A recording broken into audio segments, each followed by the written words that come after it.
ദിയയെ ഹോസ്പിറ്റലിൽ അഡ്മിറ്റാക്കിയെന്നും പ്രസവിച്ചു എന്നും പറഞ്ഞ് കുറച്ചു ദിവസങ്ങളായി വാർത്തകൾ വരുന്നു. എന്നാൽ ദിയയുടെ കുടുംബം തന്നെ മുന്നോട്ട് വന്ന് ദിയയുടെ ഡെലിവറി ഡേറ്റ് ഈ ആഴ്ചയാണെന്ന് വെളിപ്പെടുത്തി. വാർത്തകൾ കണ്ട് ഒരുപാട് പേർ തന്നെ വിളിച്ച് കൺഗ്രാജുലേഷൻസ് പറഞ്ഞെന്നും കൃഷ്ണകുമാർ കുടുംബവും വെളിപ്പെടുത്തി. എന്നാൽ അതിലും രസകരമായ കാര്യം, എപ്പോഴാടാ പ്രസവിച്ചത് എന്നും ചോദിച്ച് അശ്വിൻ്റെ അമ്മ തന്നെ വിളിച്ച് കളിയാക്കിയെന്നും കൃഷ്ണകുമാർ പറഞ്ഞു. ഇപ്പോഴിതാ തൻ്റെ ഡെലിവറിയെക്കുറിച്ചും കുഞ്ഞിനെക്കുറിച്ചുമുള്ള വിവരങ്ങൾ പങ്കുവച്ച് ദിയാകൃഷ്ണ തന്നെ രംഗത്തെത്തിയിരിക്കുന്നു. സോഷ്യൽ മീഡിയ പോസ്റ്റ് വഴിയാണ് തൻ്റെ സന്തോഷങ്ങൾ ആരാധകരുമായി ദിയാകൃഷ്ണ പങ്കുവച്ചത്. അമ്മ സിന്ധു കൃഷ്ണ പോസ്റ്റ് ചെയ്ത ഒരു പോസ്റ്റിൻ്റെ കൂടെയായിരുന്നു ദിയയുടെ വാക്കുകൾ.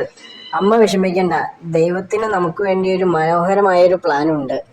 അതുകൊണ്ട് തന്നെ നല്ല പൂർണ്ണ ആരോഗ്യത്തോടു കൂടി ഞാൻ അമ്മയുടെ അടുത്തേക്ക് തിരിച്ചെത്തും എന്നുള്ള കുഞ്ഞിൻ്റെ വാക്കുകൾ പങ്കുവച്ചായിരുന്നു ദിയാകൃഷ്ണയും അമ്മ സിന്ധു കൃഷ്ണയും രംഗത്തെത്തിയത്.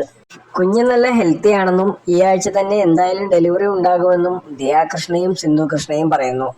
കുഞ്ഞിനായുള്ള കാത്തിരിപ്പിലാണ് തങ്ങളുടെ കുടുംബമെന്നും അതിനായുള്ള പ്രാർത്ഥനയിലാണ് ഓരോ നിമിഷമെന്നും നിങ്ങളുടെ പ്രാർത്ഥനയിൽ ഞങ്ങളുടെ കുടുംബത്തെ ഉൾപ്പെടുത്തണമെന്നും ഇവർ പറയുന്നു.